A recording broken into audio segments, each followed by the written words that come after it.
Panibagong araw at panibagong pagpapanggap nga na naman na kunwari ay sinisipag ako ngayong araw. Charot.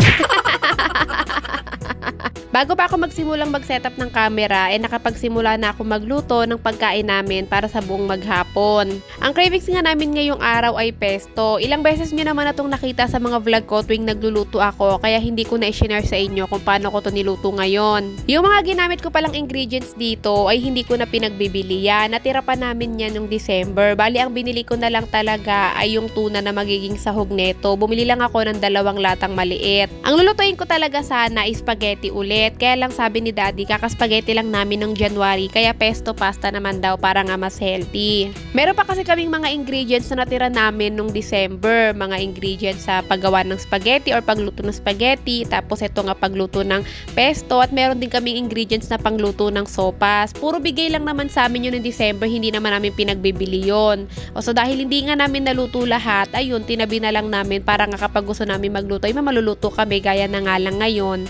Nung nakapagluto naman na ako ng pesto, dahil nga hindi pa naman kami kakain, tinakpan ko muna. Pagkatapos sinampay ko muna itong mga uniform, pati na rin yung mga short namin ni Atina na pinaikutan ko sa washing. Yung mga short na to, gabi pa lang talaga pinaikutan ko na yan, tapos ngayon ko nga lang binanlawan.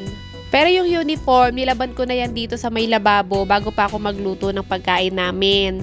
Actually mga mamis, hindi naman talaga ako masipag today. Pinipilit ko na lang kasi sayang yung katirikan ng araw. Total, andito naman na ako, tinuloy-tuloy ko na yung pagkilos ko.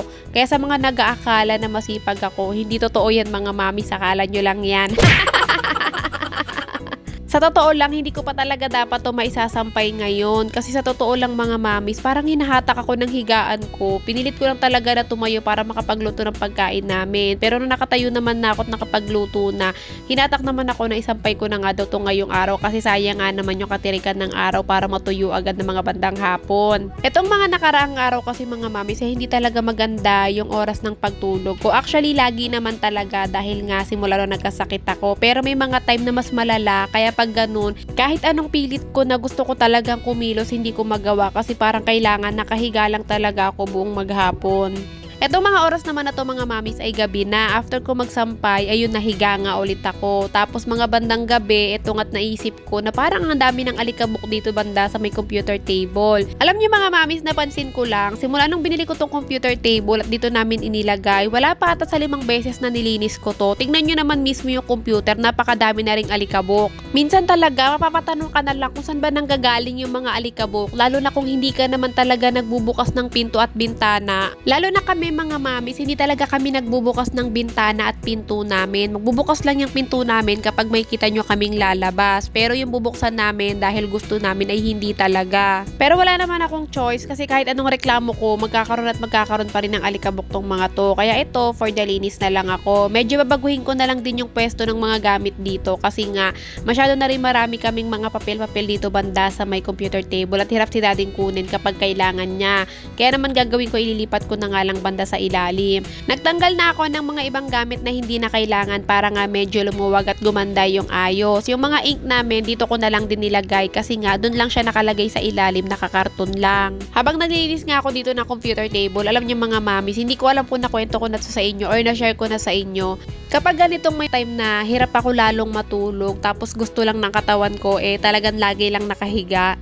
Nahihirapan ako pag ganun mga mamis kasi parang mas napipil ko or parang mas lalo ko nararamdaman na limitado na lang yung galaw ko sa bawat araw, and ayoko talaga na napipil yung bagay na yun kasi pag ganun, nagsisimula na akong atakihin ng aking anxiety, dinade-depress na ako hanggang sa nawawalan ako ng gana tapos tuloy-tuloy na yon. Pero may mga time naman na naagapan ko, nasasabi ko agad kay daddy pag uwi niya galing trabaho, sinasabi ko sa kanya nalulungkot ako, and kapag gano'n naman mga mamis, nasa point ako ng sitwasyon na ganon, si daddy naman gumagawa naman agad yan ng paraan. Kapag sinabi ko sa kanyang nalulungkot ako, alam niya na yon. Gumagawa na ng paraan si daddy para mapunan yung lungkot na nararamdaman ko. Hindi na kasi ako pwedeng uminom ng mga antidepressant mga mamis na gamot. Simula kasi nung nagkasakit ako or nalaman na may sakit ako, hininti ko na yung pag-inom ko ng mga antidepressant na gamot. Pansin nyo mga mamis ngayon, medyo mas malayo na yung agwat ng pag-upload ko ng mga vlog ko kasi nga hindi na maganda yung pakiramdam ko kapag ganito talagang mga sitwasyon.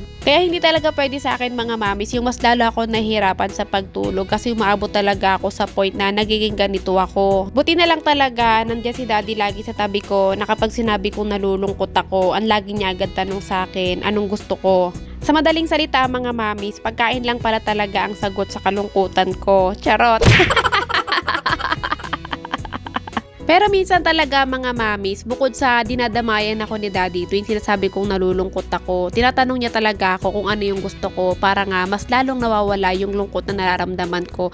Binibili niya yung pagkain na gusto ko, pero syempre yung pwede lang na pagkain sa akin ha. So yun, na-share ko lang naman mga mamis. Kaya pag may mga time na pansin nyo na ang tagal kong mag-upload, ibig sabihin nun inaatake ako ng kalungkutan ko.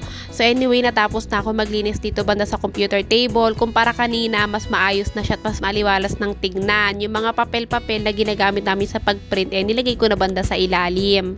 Tapos, tinanggal ko na nga yung mga ibang hindi naman na namin kailangan. So, after ko maglinis, nakaramdam ako ng pangangati. Siguro nga dahil sa sobrang alikabok na dito banda sa computer table. Kaya naman ito, maliligo ako kasi alam nyo naman, puhunan ko yung katawan ko. Charot!